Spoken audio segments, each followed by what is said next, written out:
Commander is a casual Magic the Gathering format, but that doesn't mean that people don't try to optimize their decks. This leads to a power scaling of decks, which is usually ranked between 1 and 10 in terms of power, 1 being the lowest, 10 being the highest. Power, in this context, is referring to how quickly the deck can execute its game plan and how effective that game plan is at winning the game. Decks like fully optimized EDH Nagila, First Sliver, or Gitrog Monster are 10s on the power scale, but instead of aiming higher on the power scale, what if we played at the lowest? There isn't much online that I could find that help explain what a 1 power level deck in Commander would be. Compiling what I did find, power level 1 decks usually fit into some or all of these constraints. Your deck is just a random pile of in-color cards, or it has weird themes, such as everyone's wearing a hat, or artist tribal. It could also mean your deck has little to no identifiable game plan, or path to victory. I will point out that Magic Fest does have a ranking system. For them, a power level 1 or 2 is a deck that is just for the fun of it. Decks that are more interested in a theme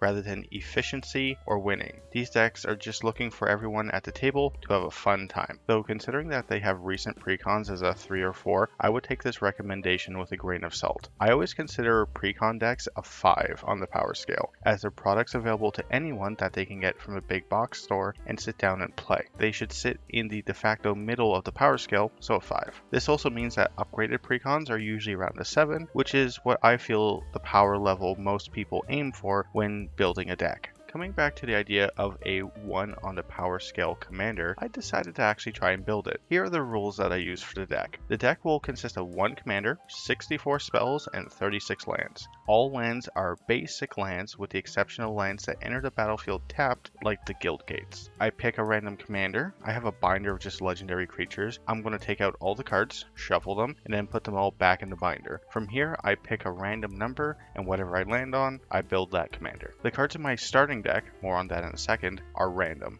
I have color-coded binders. Each one holds roughly 800 cards. Using a random number generator, I will pick cards at random from my binders. 64 times I'll do this until I pick an even distribution of spells from each color. If the commander is 2 or more colors, I will also add 7 multicolored cards to the picks, which is roughly 10% of the deck. I can then swap out up to 10 cards from my starting deck with 10 other cards I own and I pick. I have some exceptions for this. Soul Ring and Staples are not happening. Any card that you would put in any deck, Signets, Rampant Growth, Cyclonic Rift, Smothering Tithe, none of it's going in here. These 10 cards have to either be flavorfully or thematically tied to the commander that I land on randomly. So I counted the number of legendary creatures I had, fired up to Google, and got a random number of 129. And the 129th card in my binder was Evelyn the Covetous. This is a 2/5 legendary vampire rogue. She costs 2, a black, a hybrid Dimir, and a hybrid Rakdos. She has flash, and whenever she or another vampire enters the battlefield, I exile the top card of each player's library with a collection counter on it. Then once each turn, I can play a card from exile with a collection counter on it if it was exiled by an ability I controlled, and I can spend mana as though it was any color to do so.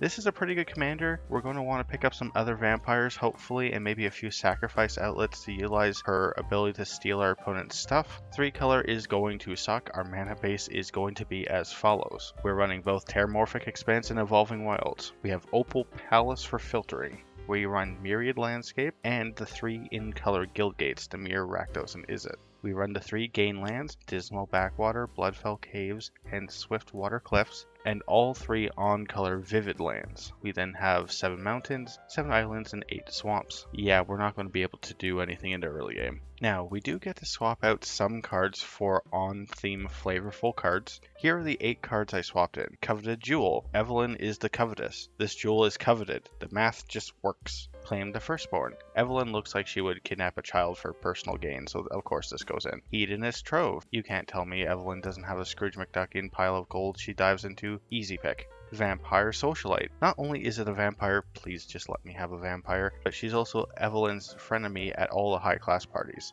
Covetous Urge. We already covered Evelyn is covetous. Of course she has covetous urges. Just makes sense. Cunning Nightbonder. This is her friend who calls at a prearranged time to give her an excuse to leave a social gathering. Come on, we've all done it. Quicksilver Dagger. Evelyn absolutely has a dagger she can whip out at any time, like Pocket Sand, but sharper. and Elusive Tormentor. This is one of her spies, it's also a vampire, and a very cool card I've been wanting to play in a deck for a very long time, so that gets in as well.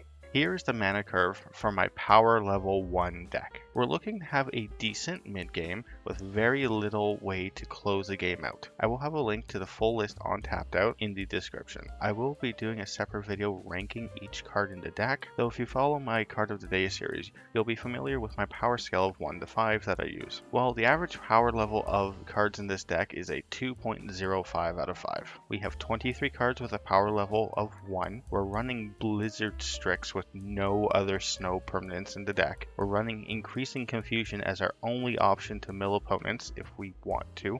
We're running 4 vampires other than our commander when her ability is based on casting multiple vampires. Our biggest vampire is freaking Vampiric Dragon. We somehow have the sacrifice theme with Defiant Scavenger, Fireblade Artist, and Falconwrath Torturer, along with literal act of treason, so that can do a thing. We have Thrumming Bird with like nothing to thrum, and I think the worst is running Imminent Doom with only 1 card in the deck, Shivan Fire, to trigger the first Doom counter. This is awful. Though I am going to keep this deck together, in sleeves and in storage like this as it deserves. This is going to be my power level 1 deck. Nothing is optimized, nothing is synergistic. If this thing ever wins a game by stealing the good cards from our opponents with Evelyn's ability, I will be shocked. Though I do really like the idea of having a power level 1 deck in a format that's supposed to be casual, it is nice to have the ability to build something that is really bad following these rules. Of course, you can modify the rules as you see fit if you want to also build a power level 1 deck. Though I do want to ask, is this a power level 1 deck? Is it below power level 1? Let me know down in the comments. I really would like to hear your feedback on this one. I will have a separate video ranking each of the other cards in the deck. Look forward to that coming out very soon. I do want to thank you for watching me build the worst Evelyn the Covetous deck you can ever possibly imagine. Remember to like, comment, and subscribe.